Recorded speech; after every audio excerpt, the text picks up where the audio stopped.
So I am going to be the leader of Opposition Constructive, the 1NC, and I'm going to be responding to the Prime Minister.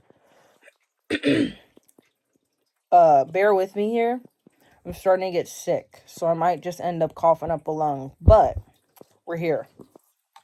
I stand before you today to oppose the proposition that the United States federal government should pass the freedom dividend.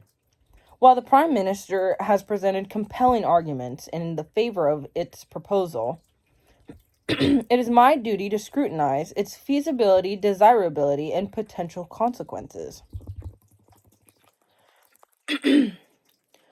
First, let us address the Prime Minister's contentions.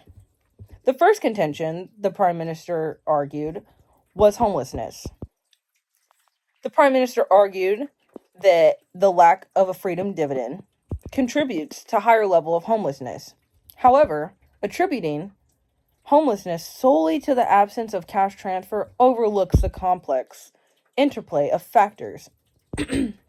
According to the National Alliance to End Homelessness, while economic instability is a significant contributor, other factors such as lack of affordable housing, mental illness, and substance abuse are equally important. Simply providing cash transfers does not address these root causes.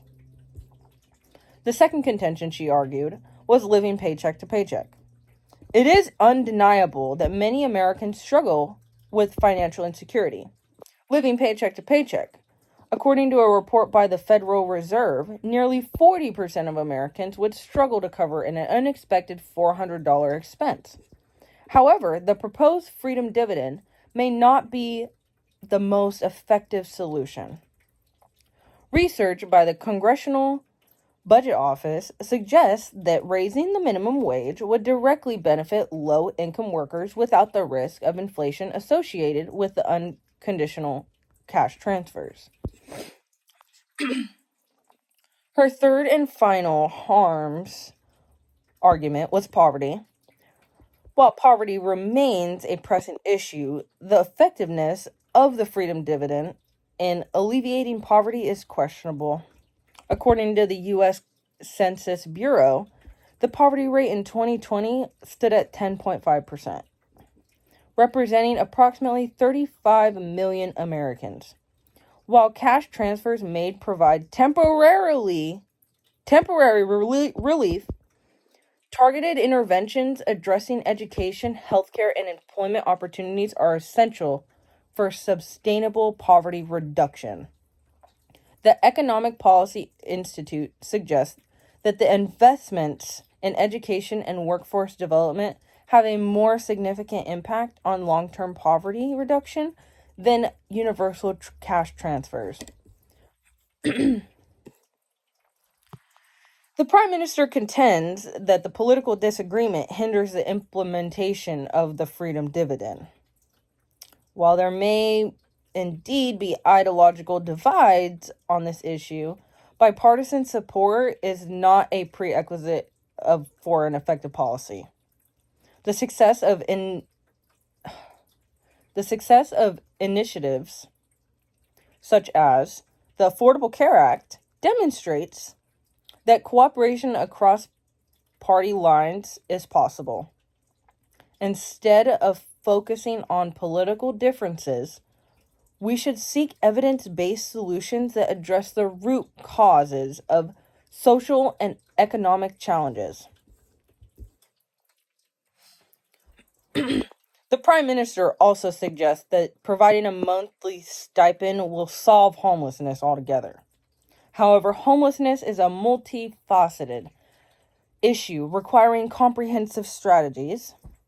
According to the Department of Housing and Urban Development, over 580,000 people experienced homelessness on a single night in 2020. Simply providing cash transfers without addressing underlying structural barriers is insignificant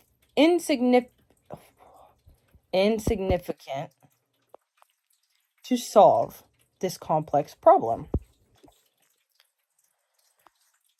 While mental health and poverty are crucial concerns, a universal cash transfer may not effectively address these issues. Targeted interventions and investments are necessary for long-term solutions. Research by the National Institute of Mental Health indicates that the access to mental health services and supportive housing significantly improves outcomes for individuals experiencing homelessness and mental illness. In conclusion, while the freedom dividend proposal may seem appealing at the surface, it falls short of addressing the root causes of homelessness, poverty, and economic insecurity.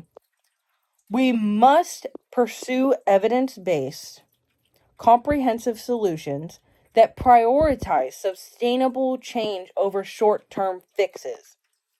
Let us not be swayed by the allure of universal cash transfer, but instead let us focus on policies that truly uplift and empower all members of society. Thank you.